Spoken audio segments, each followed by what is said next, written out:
दोस्तों नमस्कार।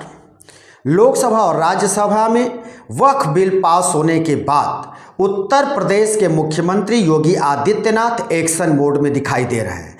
योगी आदित्यनाथ ने सूबे के अधिकारियों को निर्देशित किया है कि इस बात की वो तस्दीक करें कि कौन कौन सी संपत्ति वक्फ बोर्ड से अटैच है और कितनी ऐसी संपत्तियां हैं जिस पर वक्फ बोर्ड दावा तो करता है लेकिन वो संपत्ति उससे अटैच नहीं है।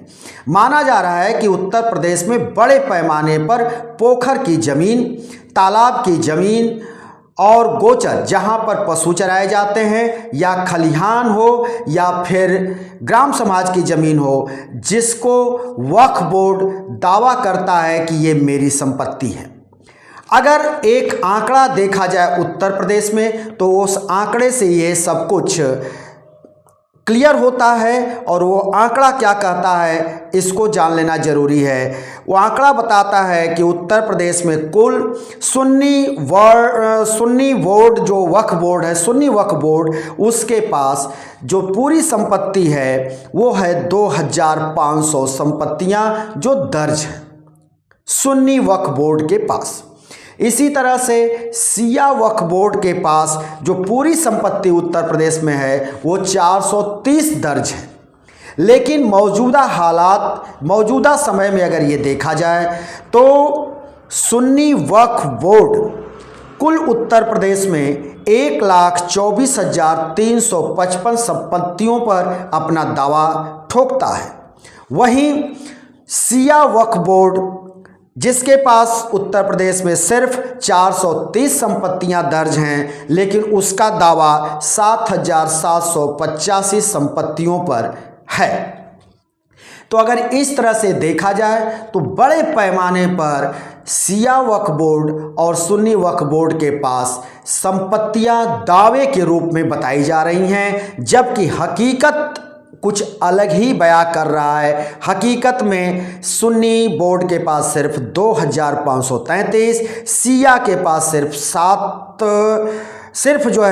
430, लेकिन मौजूदा समय में सुन्नी बोर्ड कहता है कि मेरे पास 1,24,355 संपत्तियां हैं और सिया वक्फ बोर्ड का कहना है कि मेरे पास 7,785 संपत्तियां हैं।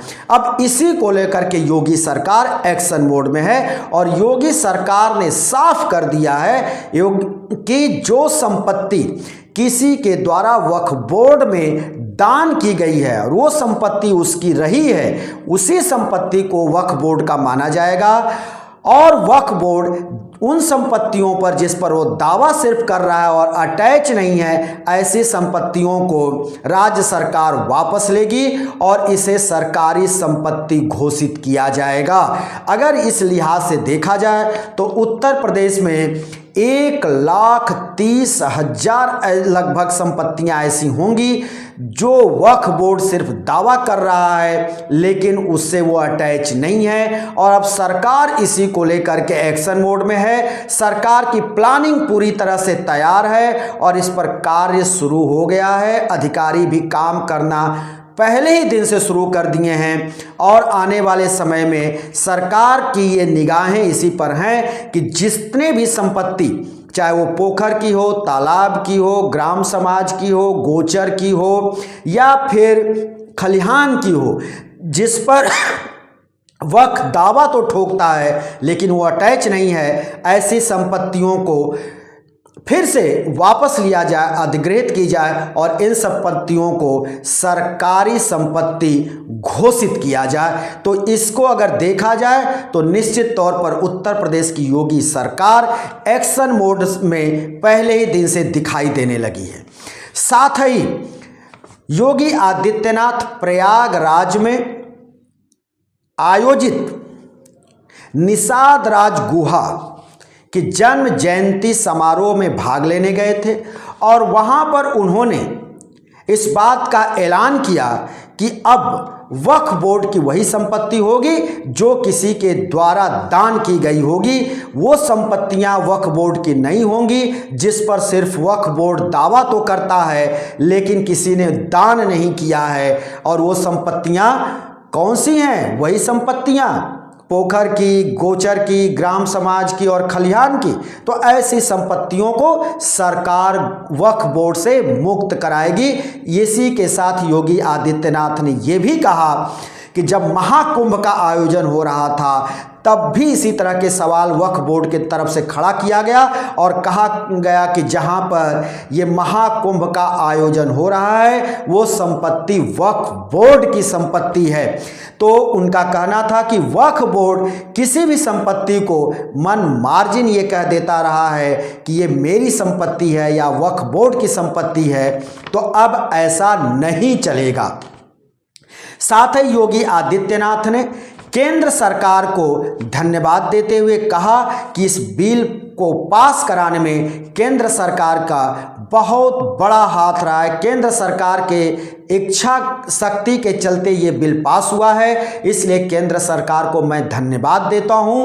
और उन्होंने कहा कि खास तौर पर देश के प्रधानमंत्री नरेंद्र मोदी और देश के गृह मंत्री अमित शाह को हम बधाई देना चाहते हैं कि इन लोगों के प्रयास से इस तरह का बिल दोनों सदनों में पास हुआ और अब जो है देश के अंदर लाखों करोड़ों संपत्तियां वक्फ के हाथ से वो मुक्त होंगी, क्योंकि उस पर अवैध रूप से वक्फ का दावा है। वक्फ जो है उस पर अवैध रूप से दावा ठोकता है और उससे भारी भरकम कमाई करता है। इसलिए अब समय आ गया है बिल पास होने के बाद कि वक्फ के हाथ में जो करोड़ों संपत्तियां हैं उन संपत्तियों को वापस लिया जाए।